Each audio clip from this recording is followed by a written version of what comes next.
اللہ کرے دل میں اتر جائے میری بات. تعجب ہوتا ہوگا لوگوں کو یہ کیا کیا بولتا ہے.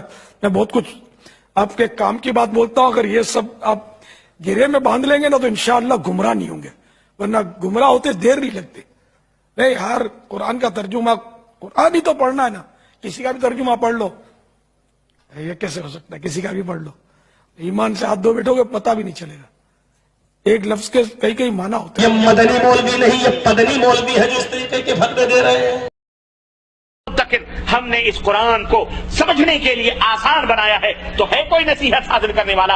اب اگر کوئی یہ کہتا ہے قرآن نہیں سمجھ سکتے, قرآن کی باتیں بڑی ہائی لیول کی ہیں, قرآن سمجھنے کے لیے 17-25 علوم کی ضرورت ہے, قرآن سمجھنے کے لیے بہت بڑے علم کی ضرورت ہے, اس کو سمجھو یہ شیطان ہے, اس کو جانو یہ شیطان لعین ہے جو تمہارے رشتے کو قرآن سے توڑنا چاہتا ہے, کاٹنا چاہتا ہے. سمجھ آئی کہ نہیں آئی؟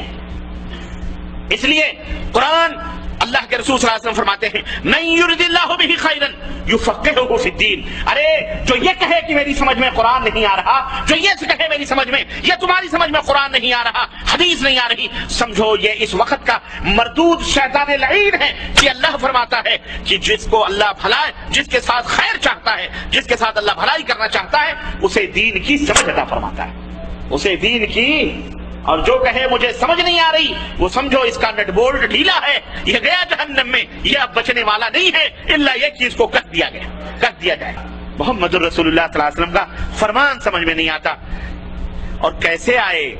جب سمجھ میں آئے گا نا تو عمل کرنا پڑے گا نا, اور عمل کرنا پڑے گا تو مشقت آئے گی. اور جو لوگ عمل کر رہے ہیں, اگر وہ بھی کہتے ہیں, بعض لوگ عمل کرتے ہیں, میں نہیں کہتا, نماز پڑھتے, روزے رکھتے, حج کرتے, ہم سے زیادہ نماز کے پیشانیوں کے گھٹے ان کی پیشانیوں پہ زیادہ نظر آتے ہیں, لیکن ان کی نمازیں, ان کے روزے بیکار ہیں. کیوں؟ بدعت کے رسیاں ہیں, شرک میں ڈوبے ہوئے ہیں. ان کی بھی سمجھ میں قرآن کیوں نہیں آ رہا؟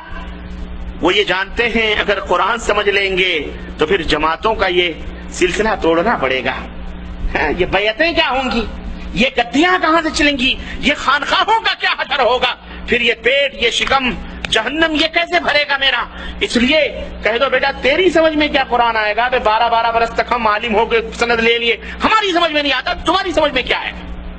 اس لیے نہ نومن تیل ہوگا, نہ رادھا ناچے گی, نہ روشنی ہوگی, اور نہ تاریکی جائے گی, اور نہ تاریکی جائے گی, نہ ہماری روزی روٹی ختم ہوگی. اس لیے قوم کو یہ پٹا پڑھایا ہوا ہے, اور انہی صوفیوں نے اور انہی دین کے دروہیوں, دشمنوں نے, شاہ ولی اللہ نے جب فارسی زبان میں پہلا ترجمہ قرآن کریم کا کیا تو قاتلانہ حملہ کیا ان کے اوپر, کہا یہ کافر ہو گیا ہے, قرآن کو کسی زبان میں کیسے ترجمہ کر رہا.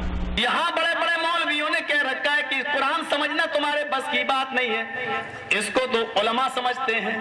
افسوس تو یہ ہے کہ جب ہم نہیں سمجھ سکتے مسلمان ہو کر, تو پھر غیر مسلم کیوں جہنم میں جائے گا, پھر وہ کیسے سمجھے گا, اس کو کیوں کہتے ہو. قرآن تو کہہ رہا وَلَقَدْ يَسَّرْنَا الْقُرْآنَ, قرآن سے زیادہ آسان کتاب تو ہم نے اتاری ہی نہیں, اور تم کہہ رہے ہو کہ ہمارے سمجھنے کی بات نہیں, ہمارے سمجھنے کی کتاب نہیں. انصاف کر کے بتاؤ, دل پہ ہاتھ رکھے, اگر قرآن آسان نہ ہوتا تو کوئی حافظ اس کو یاد کر پاتا, کوئی حافظ اس کو یاد کر پاتا. آج گیتا کا کوئی حافظ مجھے دکھا دو, آج رامائن کا کوئی حافظ مجھے دکھا دو, آج تورات و زبور اور انجیل کا کوئی یاد کرنے والا پادری اور عیسائی راہب مجھے دکھلا دو, کوئی ہندو دھرم کی کتابوں کا یاد کرنے والا کوئی پنڈت دکھلا دو. میرے بھائیو, اگر یہ قرآن آسان نہ ہوتا تو آج 12 15 سال کے بچے اس کو یاد نہیں کر لیتے. یہ قرآن آسان ہے, آسان ہے, اسی لیے تو 15-16 سال کے بچوں کے سینوں میں بھی محفوظ ہے. ہاں میرے بھائیو, ہندوستان کے ایک بادشاہ نے جب قرآن کو جلا دیا تھا, میں مصلحتاً نام نہیں لوں گا, جب جلا کے اس نے راکھ کر دیا اور سارے قرآن جلا دیے, بڑا خوش تھا کہ اب تو قرآن مٹا دیا ہے ہم نے, اب تو اسلام مٹا دیا ہے ہم نے. رات میں وہ گشت کرنے کے لیے جب نکلتا ہے تو ایک جھونپڑی سے قرآن کی تلاوت کی آواز سنتا ہے. اس نے بچے کو بلایا, اس کی عمر 10 سال